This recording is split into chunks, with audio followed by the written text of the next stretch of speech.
Hello, I'm Matthew Richardson and welcome to the Whiteboard, brought to you by British Paints. Today I'm going to focus on a man I had many battles with during my career, Brian Lake from the Western Bulldogs. Now let's have a look at myself and Brian here. Just far too much strength on that occasion and kicked an easy goal from the goal square. Probably didn't need to carry on that much.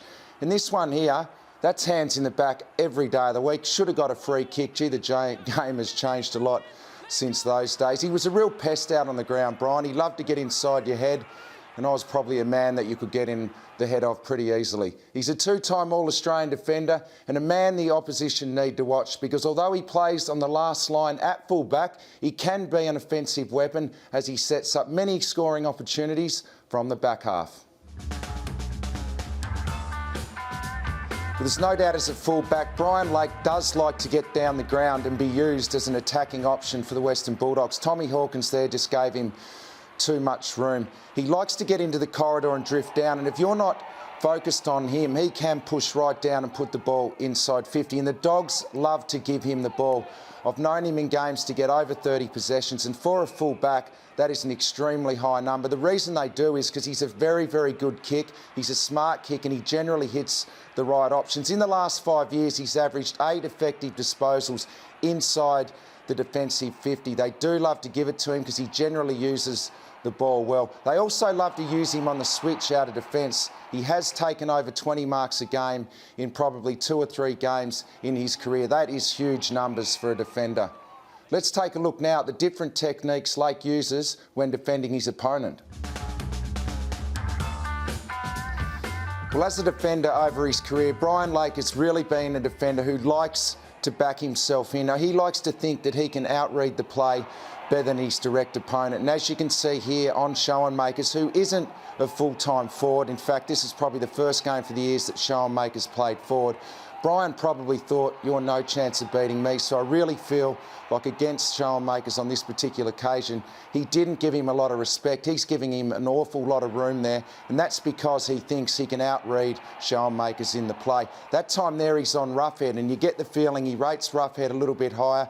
He's putting a little bit more time and effort into Roughhead on that first spoil. On this one here, he stands in front. He tries to outread Roughhead. He even had a glance up at the big screen. At times, by doing this, he's really running the risk of losing the ball altogether and being outmarked with the ball coming over the top. To me, that's taking a really big risk as a defender. If that was a more experienced forward, Schoenmakers should have been able to get to the right spot to mark that ball. You love it when a defender stands in front of you like this. There's no doubt about that.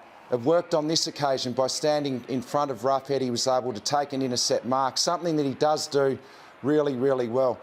Here on Tommy Hawkins, I love what Tommy does here. I think one of the ways that you can beat Brian is by constant movement, by not standing still and keeping him on the move, because I think he can get a little bit lost at times. This one here, I'm pretty sure Brendan McCartney would have been filthy with this. At a stoppage, had absolutely no touch and feel on Roughhead, and he probably should have finished with a goal and really hurt him. This is what we're talking about again. He gets way in front of Schoenmakers. You can see Isaac Smith with the ball there as we freeze it. Gets totally lost, has no idea where the ball is, and Schoenmakers takes a pretty easy mark over the back. We'll see it on this angle here. Too far in front. Forwards love that. When you can get him behind the defender, you're going to mark it every day of the week. Time to check out now some of Brian's work when the ball is in his area in the back half. Well, you don't become a two-time All-Australian defender without being very, very good at doing this exact stuff, spoiling the football, and Brian Lake does it very well on those 2 occasions. If you want to lead in straight lines on Brian Lake, he'll beat you nearly every day of the week. He's got really good speed on the lead, and if you lead in a straight line like this, he'll be able to stay with you and spoil, and then he'll mop up and get the football, and we know how damaging he can be in that position. There's another big spoil there on Tommy Hawkins. He's very, very good at reading the play and chopping it off. He's the second best intercept mark player in the competition this year.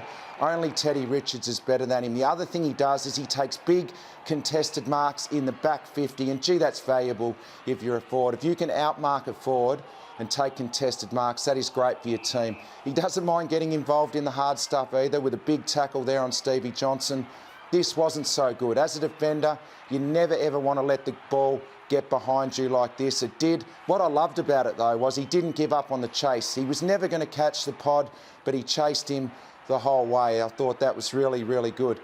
Lost touch and feel here, and Tommy Hawkins did what you should do. Constant movement. It wasn't a straight line lead, and he just got 20 metres on him far too easily. Not a lot you can do there. He did have feel on Roughhead. Roughhead had space in front of him, and as a defender, I don't think he really could have done too much more. What I like about this, you're always going to cop it from the other forwards. Whitecross gives it to him there. Lakey, yeah, you're probably right. I probably had no chance there. Fair enough. The great thing about this man is he can play on talls, but he can also match up on the smalls as well.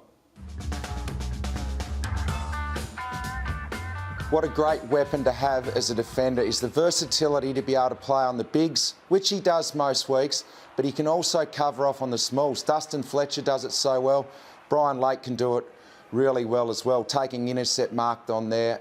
Paul Chapman, he's a lot taller than Paul Chapman. I love this one here. He's on Mitch Duncan. He stays with him, then he has the ability to win it at ground level. He didn't lose his feet like Duncan did. He mops up and wins the ball back for his team. There's Luke Bruce, who's also a small, has him covered as well. Jack Gunston, he's 193 centimetres, but he hasn't got the body strength to go with Brian Lake, and he was able to cover him off really easy. I love this one the most because Paul Puopolo is officially the smallest man in the world, and Brian Lake stayed with him, in fact ran past him and won the contest. Well, Brian Lake has a number of tricks to his game, and although he's a proven star defender, I reckon he could have been quite an accomplished forward. His overhead ability, a quick burst of speed, would make him a real handful in attack. But for over a decade now, he's certainly done the job in the back half of the Bulldogs. Thanks for joining us once again. We'll catch you next week on the Whiteboard.